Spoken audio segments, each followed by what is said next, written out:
নবীজি স্ত্রী হযরতে মা আয়েশা আবার একদিন রাত্রিকালে আয়েশাকে নিয়ে নবীজি ঘুমিয়ে গেছে। হাদিসটা শোনো বাবা, কান্নাজি যুবক বন্ধুরা শোনো। আল্লাহ নবীকে নিয়ে আয়েশা আর একদিন অন্ধকারে, বাতি ছিল না, মন ছিল না, আয়েশা নবীজিকে নিয়ে ঘুমিয়ে গেছিল। ও বাবা, আজকে কেতাবটা পড়লাম, হায়রে গভীর রাত্রে আয়েশা চেতন পেয়ে দেখে নবীজির বিছনায়, আয়েশা বিছনায় নবীজি নাই। আয়েশা ক্লান্ত হয়ে গেল রে, আমার নবী কোন দিকে গেল রে। নবীর স্ত্রী হযরতে মা আয়েশা ওই দিন চিন্তায় পড়ে গেল, আল্লাহ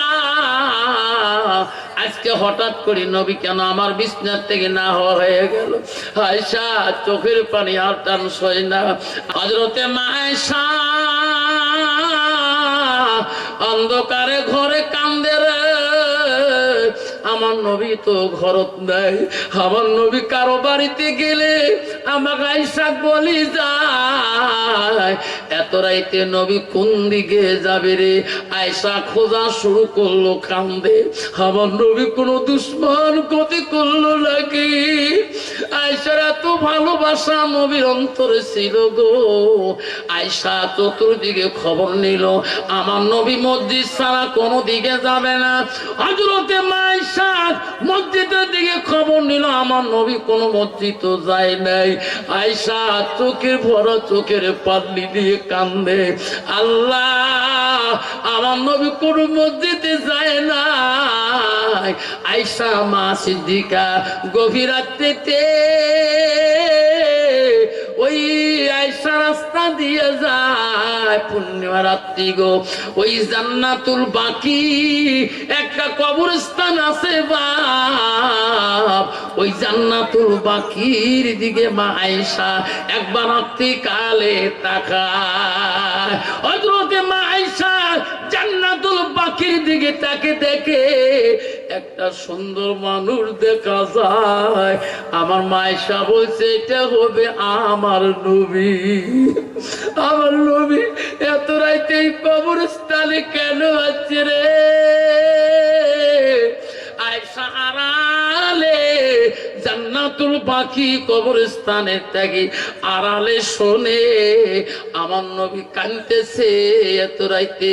আমার নবীর প্রথম স্ত্রী হযরতে খাদিজাতুল কুবরা এই জান্নাতুল বাকি কবরস্থানে ঘুমিয়ে আছে। আমার নবী কাঁদছে, আল্লাহ আমার খাদিজা যেদিন থেকে জান্নাতুল বাকিতে ঘুমাইছে, আল্লাহ আমি নবীজি দুনিয়াতে ঘুমাইতে পারি না। আল্লাহ আমার খাদিজা কেমন আছে, আল্লাহ আমার প্রথম বিয়ের স্ত্রী হযরতে খাদিজাতুল কুবরা আয়েশা সিদ্দিকা আড়াল থেকে শোনে রে, আমার সোনার নবী খাদিজা বুজনের নাম ধরে আলাও দোয়া করে রে। আয়েশা নামটা একটা বড় নবী আমার নেয় না। আয়েশা এমন ভাবে কবরস্থান থেকে আড়াল হয়ে আসলেন বাড়িতে, নবী যাতে নবী যাতে জানে না আমি আয়েশা ওই জান্নাতুল বাকি কবরস্থানে গিয়েছিলাম। আমার নবী ফজরের নামাজ পড়ে বাড়িতে আসিলেন। আয়েশা বড় সরল মানুষ ছিল, নরম মানুষ ছিল। নবীজিকে বলেন, ওগো নবী আমি কালকে তোমাকে দেখছি এক জায়গায়, ওগো নবী আমার আব্বা আবু বকর 7 থেকে 9 বছর বয়সে তোমার সাথে বিবাহ দিয়েছে গো নবী, আমি কোনদিন তোমার খিদমতে ত্রুটি করি না। ওগো নবী যে বিবিটা তোমার থেকে 15 বছর বয়সে বড় ছিল, তোমার বয়স তখন 25 ছিল, খাদিজার বয়স তখন 40 বছর ছিল। ওগো নবী খাদিজার নাম ধরে এলাও কবরস্থানে কান্দে। আমার আয়েশা নামটা তো একবারও নিলেন না। ওগো নবী, আমি আয়েশা কি তোমার মহব্বতের বিবি না?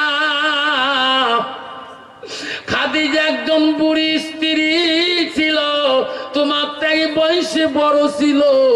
একজন বুড়ি স্ত্রীর জন্য দোয়া করে কান্দে, একটা কুমিয়ার স্ত্রীর জন্য তো আপনি কান্দলেন না। আমার নবী কান্দে জবাব দেয় না। আমার নবী চোখের পানি দিয়ে দাড়ি বেয়ে বেয়ে পানি পড়ে রে। আমার মায়ের সাবরে নবী কান্দে কে উত্তর দেয় না কেন?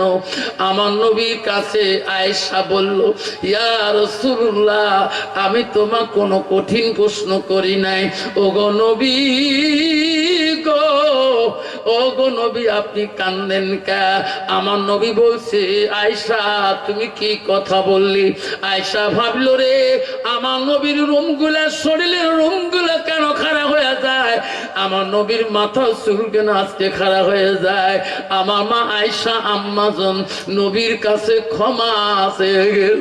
ওগো নবী, আমার বলতে যদি কোনো ভুল হয়ে যায় ক্ষমা করে দাও।